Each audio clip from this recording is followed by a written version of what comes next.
With data distributions, a measure of one or more variable form a distribution. We spoke about levels of measurement, with nominal being the most basic. You could put the data into different categories. With ordinal forms of measurements, you could rank them. And with interval or ratio forms of measurements, you actually get more numbers and a score value. You can do a lot more with interval or ratio measurements. Like I said, the data distribution for a nominal or an ordinal scale of measurement is relatively straightforward. It's usually demonstrated in a table or a figure. It shows a category of frequencies or relative rankings. With an interval or a ratio level, it requires more attention to determine the characteristics. It's more complicated, but it's more valuable. You can get more information from it. Looking at the 4 characteristics of distributions for interval and ratio level of measurements, we have central tendency, variability, skewness, and kurtosis. Distribution of data into a table or figure for inspection before performing the analysis. You have to decide how much room you have in your results section. If you have the room and you want to, you could put the raw scores into a table or a figure. You could show the different shapes of a different distribution with frequency tables, histograms, polygons, and cumulative frequency distributions. So like I said, you could just put all the scores right out there into a table. So this takes up a lot of space, but if you have the space and you want to show every score, you can put them all into a table. Or you could show the overall shape of the distribution. In A, we have a histogram of the scores. In B, we have a frequency polygon of the scores.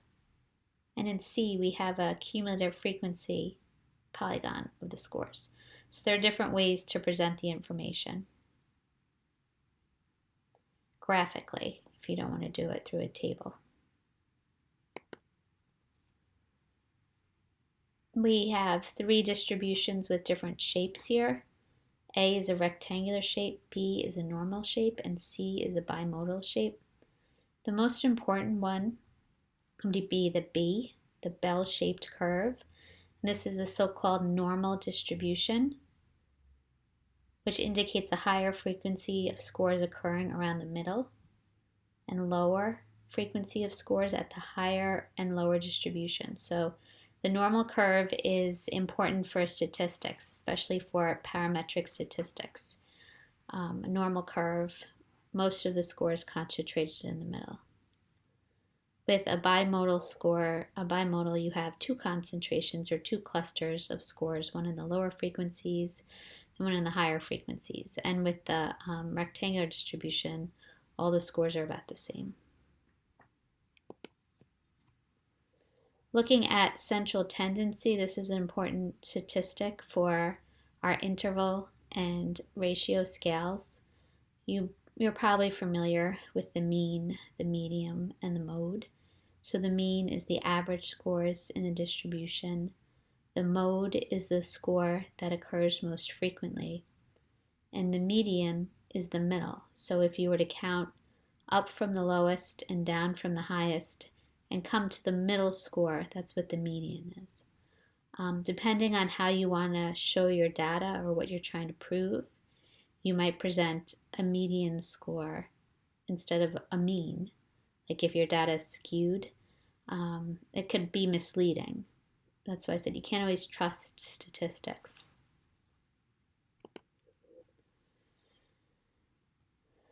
Here are 3 distributions with different central tendencies, low, medium, and high.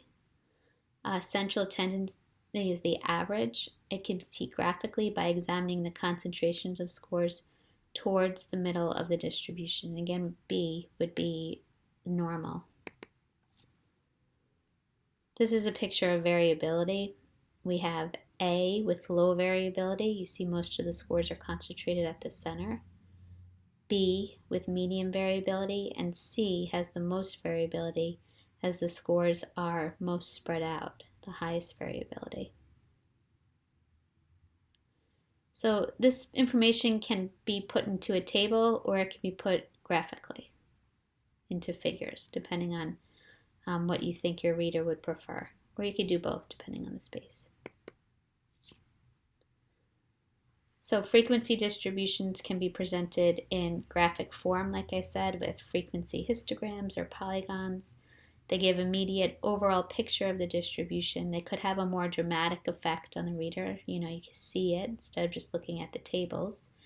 But the tables could be more convenient because they give you the values of each data. Or if you want to look exactly at like a within subject or make between subject comparisons, you could do that through a table. Some frequency distributions present data as relative frequencies, and that would be expressed as a percentage or portion of the total cases in the distribution. It's what the story that the researcher is trying to tell.